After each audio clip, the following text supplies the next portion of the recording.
d'élevage au service production de viande et j'anime l'équipe Inolis réseau d'élevage bovin-viande sur le centre-est. Alors la journée technique régionale ovine, qu'on surnomme RTO, elle a lieu tous les ans, donc sur la région Bourgogne-Franche-Comté. Chaque année, elle se met en place sur une exploitation support qui nous sert en fait à défiler l'ensemble des thématiques qu'on va dérouler sur cet après-midi. Cette journée, elle est organisée par l'ensemble des acteurs de la filière ovine régionale qui sont tous rassemblés à l'unisson pour organiser un moment convivial, dynamique et accueillir du coup les éleveurs, les techniciens et les établissements scolaires sur un même moment, un même lieu pour échanger tous ensemble. L'exploitation est composée d'un troupeau de bovins allaitants, troupeau ovin et une petite partie céréales, culture, autoconsommée, vente et autoconsommation. Ce qui nous a intrigués sur cette exploitation, c'était à la fois de pouvoir creuser ces bons résultats techniques et économiques et d'aller un peu plus loin dans ces pratiques concrètes mises en œuvre. Donc on a abordé 4 thématiques après une présentation générale de la filière et de l'exploitation. Donc concrètement, les 4 ateliers qui se sont déroulés cet après-midi, ils traitaient de la question de la gestion du pâturage sur l'exploitation mixte ovin-bovin, les questionnements autour du parasitisme quand on a 2 espèces. Il y avait ensuite un atelier autour de l'aménagement d'un bâtiment bovin existant en bergerie.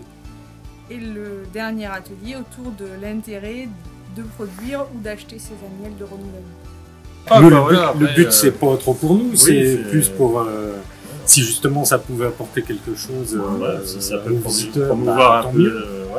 promouvoir un peu le système. Un peu l'élevage et puis les moutons, surtout parce que on est dans une région où historiquement il y en a toujours eu, mais il y en a de moins en moins. L'organisation de la journée, ça nous a pris un après-midi à peu près. Ça m'a pas pris beaucoup de temps. Ouais, mais c'est pas contraignant du tout. Ça permet de remettre un peu le nez dans les chiffres, de voir un petit peu ce qu'on fait, et puis discuter aussi avec les techniciens de ce qui se fait à côté, puis de pouvoir se comparer un petit peu. Là-dessus, c'est bénéfique. Pour nous, c'est bénéfique. Nous, pour les éleveurs qui les reçoivent, c'est pas vraiment une contrainte. C'est quand même plutôt bon signe.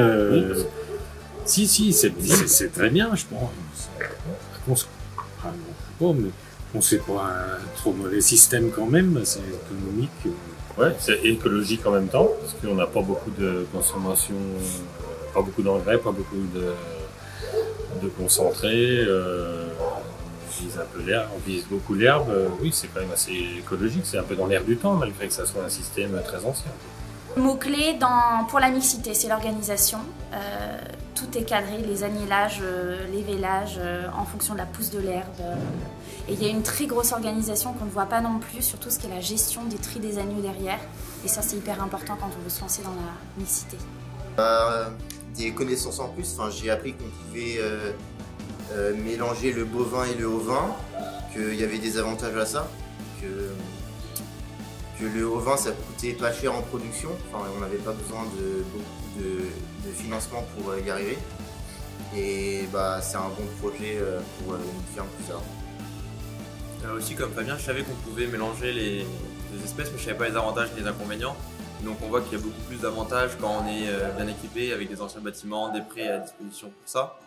Et moi qui plus tard hésitais entre bovin et ovin, on voit que c'est possible de faire les deux en même temps et donc d'associer les deux sur une ferme. Alors pour moi l'objectif est atteint parce que je trouve que c'était une journée très intéressante. Il y a eu de la participation, donc c'est bien aussi. Moi j'étais dans un groupe où il y a eu pas mal de questions, donc je pense que les sujets ont intéressé. J'ai bien aimé cet atelier sur le parasitisme, où on avait une idée précise des parasites qui étaient communs ou non en fonction des espèces. Et ça, c'est vrai que c'est une crainte des éleveurs avec des discours très contradictoires au fil des années. Et là, je pense que c'était une bonne remise à niveau pour tout le monde. Donc j'en profite pour venir à des journées techniques comme celle-ci, d'autant plus que là c'était vraiment axé sur ce qu'on fait, enfin cette possibilité d'avoir les deux espèces, bovin et ovin, et du coup savoir surtout comment en faire profiter économiquement la ferme, écologiquement aussi. En fait on a beaucoup de choses à apprendre quand même, mine de rien. Ce que ça m'apporte aujourd'hui là, c'est déjà la rencontre avec d'autres éleveurs. Alors c'était surtout des retours d'éleveurs qui faisaient ça depuis des années, donc ça c'est intéressant. Au niveau de leur système de clôture, j'étais très preneuse aussi de ça, de la gestion des annihilages et des vélages en simultané, ça c'était intéressant. Au niveau de l'organisation du travail, et puis voir aussi si ça mobilisait un peu les éleveurs locaux, s'ils s'intéressaient à cette thématique, qui pour moi est hyper importante dans les années à venir. Connaître les techniciens aussi, tous les différents techniciens qu'on va pouvoir appeler si on a un problème. Et découvrir une ferme aussi, d'autres façons de faire, voir qu'il y a des choses bien qui se font pas très loin. Et surtout repartir avec des idées d'amélioration au niveau du bâtiment. Nous on est en train justement de réaménager un ancien bâtiment bovin pour les brebis, donc là c'est l'idéal quoi. Il y avait un peu tout ce qu'on souhaiterait faire ici à cette journée technique. Donc, voilà, c'est chouette.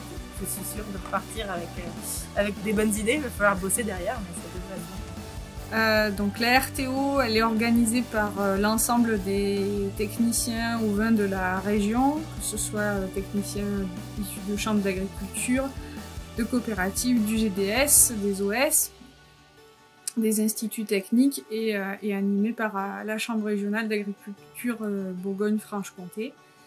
Tout ça sous l'effigie de dispositif national innovant.